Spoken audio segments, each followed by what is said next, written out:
Good morning student. आज हम अपना साइंस का फर्स्ट चैप्टर कंटिन्यू करेंगे। कल तक हमने क्या पढ़ा था? प्रकाश संश्लेषण के बारे में पढ़ा था। आज हम देखेंगे नेक्स्ट टॉपिक, पादपों में कार्बोहाइड्रेट के अतिरिक्त अन्य खाद्यों का संश्लेषण। अभी तक हमने क्या पढ़ा? जो प्रकाश संश्लेषण की अभिक्रिया होती है पौधों में, उसका जो एंड प्रोडक्ट है, वो जो पौधों का जो भोजन है वो क्या बनता है? कार्बोहाइड्रेट। कार्बोहाइड्रेट के अंदर क्या होता है? कार्बन, हाइड्रोजन और ऑक्सीजन बनते हैं। इसका उपयोग जो दूसरे खाद्य पदार्थ हैं पौधों के, उनको बनाने में ज़रूरी होते हैं। जो कार्बन, हाइड्रोजन एवं ऑक्सीजन है, दूसरे खाद्य पदार्थों के संश्लेषण में ज़रूरी होते हैं। इसके अलावा एक प्रोटीन हमें पौधों को चाहिए होता है, जिसके अंदर नाइट्रोजन भी होता है। हमें कार्बन, ऑक्सीजन और हाइड्रोजन तो प्रकाश संश्लेषण से मिल गए, लेकिन पौधे जो हैं वो नाइट्रोजन कहाँ से प्राप्त करेंगे, ये हमें देखना है। याद कीजिए, वायु में नाइट्रोजन गैसीय अवस्था में प्रचुर मात्रा में पाई जाती है। जो नाइट्रोजन है वो हवा के अंदर वायु में गैस की फॉर्म में मिलती है, लेकिन गैस के रूप में जो प्लांट होते हैं, पौधे होते हैं, वो नाइट्रोजन को नहीं ले सकते। इसके लिए क्या करते हैं? वो मिट्टी में कुछ विशेष जीवाणु होते हैं। जो सॉइल होती है, मिट्टी होती है, उसमें विशेष प्रकार के जीवाणु होते हैं जो गैसीय नाइट्रोजन को उपयुक्त यौगिकों में परिवर्तित कर, जो मिट्टी में जो जीवाणु होते हैं वो गैसीय नाइट्रोजन को एक विशेष यौगिकों में बदलकर उसे मिट्टी में मिला देते हैं। यह विलीय पदार्थ पादपों द्वारा जल के साथ अवशोषित कर लिए जाते हैं। अब जो नाइट्रोजन है कुछ जीवाणुओं द्वारा मिट्टी में मिला दी गई है। अब जो पौधे हैं वो जल के साथ इस घुली हुई नाइट्रोजन को ले लेते हैं। तो आपको पता लग गया कि नाइट्रोजन कैसे लेते हैं पौधे। इसके अलावा कैसे लेते हैं नाइट्रोजन को? आपने देखा होगा कि किसान जो हैं वो खेतों में उर्वरक और खाद डालते हैं। जो खाद होती है उसमें भी नाइट्रोजन काफ़ी मात्रा में होती है। तो इस तरह से जो पौधों को वो नाइट्रोजन मिल जाती है। इसके अलावा पौधों को किन खाद्य संगठनों की ज़रूरत होती है? प्रोटीन और वसा की। इसके बाद नेक्स्ट टॉपिक है जो हमारा, वो है पादपों में पोषण की अन्य विधियाँ। अभी तक पौधे अपना पोषण कैसे कर रहे थे? स्व पोषण के द्वारा, प्रकाश संश्लेषण के द्वारा। लेकिन पौधों में पोषण की कुछ दूसरी विधियाँ भी होती हैं। क्या होती हैं वो अभी हम देखेंगे। कुछ पौधे ऐसे भी होते हैं जिनमें क्लोरोफिल नहीं होता।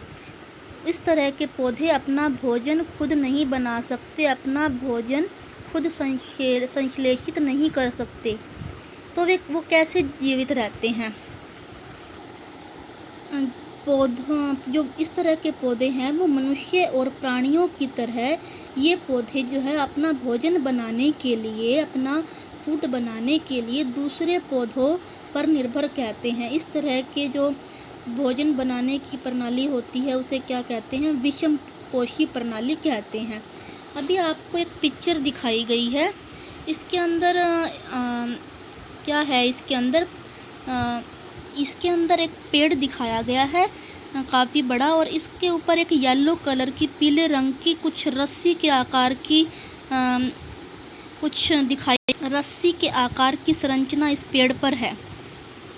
ये रस्सी के आकार की जो पीले रंग की संरचना है, ये अमरबेल है। जो अमरबेल है, अमरबेल का जो पौधा होता है वो अपना भोजन खुद नहीं बना सकता। इसकी जो बेल है ये पीले रंग की होती है, इसके अंदर क्लोरोफिल नहीं होता, तो ये अपना भोजन खुद नहीं बना सकता। ये इस तरह के पौधों को हम कहते हैं परजीवी। कैसे कि ये वाला जो अमरबेल जो है वो किसी दूसरे पेड़ के ऊपर उगी हुई है, तो इसे हम कहेंगे परजीवी।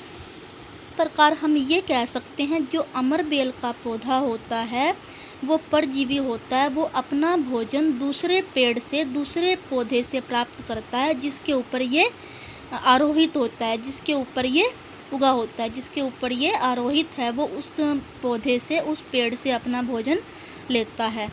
तो इस तरह के पौधे जो होते हैं वो परजीवी होते हैं, और जिस प्रक्रिया द्वारा ये दूसरे पेड़ से, दूसरे पौधे की हेल्प से अपना भोजन बनाते हैं, उस प्रक्रिया को कहते हैं परपोषी। अभी हम नेक्स्ट पेज पर चलेंगे। क्या आपने ऐसे पादपों को देखा अथवा उनके विषय में सुना है जो जंतुओं का भक्षण करते हैं? मतलब कुछ ऐसे पौधे भी होते हैं जो दूसरे जीव जंतुओं को खाते हैं, जो कि कीटों को पकड़ के खाते हैं और उन्हें पचा जाते हैं। तो इसके लिए एक एग्ज़ाम्पल दिया हुआ है हमें। ये एक पेड़ है, एक छोटा सा पौधा है, जो इसके जो पत्तियां हैं उनके नीचे एक बेल सी बनी हुई है, जो नीचे की तरफ ढलान में झुकी हुई है, और इसके ऊपर क्या है, एक घड़े की आकृति जैसी बनी हुई है, और ऊपर एक ढक्कन सा लगा हुआ दिखाई दे रहा है। तो इसको अगर हम और ज़्यादा ध्यान से देखेंगे तो ये देखिए, घट में रूपांतरित पत्ती। इस पत्ती के नीचे क्या है, घड़े के आकार में आकृति बनी हुई है और उसके ऊपर ढक्कन लगा हुआ है। और इस घड़े में क्या होता है, छोटे छोटे रोम होते हैं। अगर कोई भी कीट पतंगे यहाँ आकर बैठते हैं तो वो इसके रोम के अंदर फंस जाते हैं, और जो ये पौधा है उनका भक्षण कर लेता है, उनको पचा लेता है। तो इस तरह के जो पौधे होते हैं उन्हें हम कीटभक्षी पादप कहते हैं, मतलब दूसरे कीटों को खाने वाले पौधे। और इनके जो एग्जाम्पल हैं वो क्या है, वीनस फ्लाई टैप है, संडीव कीटभक्षी, ये 2 उदाहरण हैं कीटभक्षी पौधों के। क्या यह संभव है कि इस प्रकार के पादपों को मृदा से वे सभी पोषक नहीं मिल पाते जिनकी उन्हें आवश्यकता है? तो ये दूसरे कीट पतंगों को क्यों खाते हैं? इनको मिट्टी से वो जो इनके लिए ज़रूरी पोषक तत्व है वो नहीं मिल पाते। नेक्स्ट टॉपिक है हमारा मृतजीवी। आपने बाज़ार में छत्रक मतलब मशरूम को बिकते हुए देखा होगा।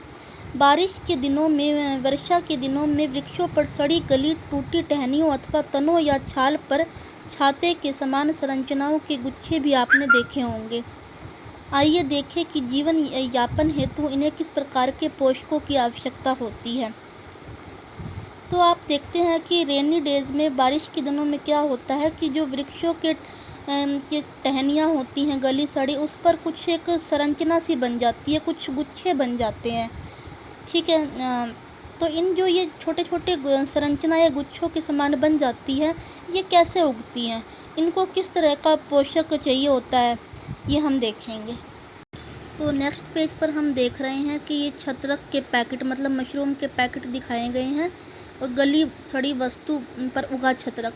ये छत्रक हैं जो किस पर उगते हैं, गली सड़ी चीज़ों पर उगते हैं। नेक्स्ट एक एक्टिविटी है जो कि हम अपनी अगली क्लास में स्टडी करेंगे।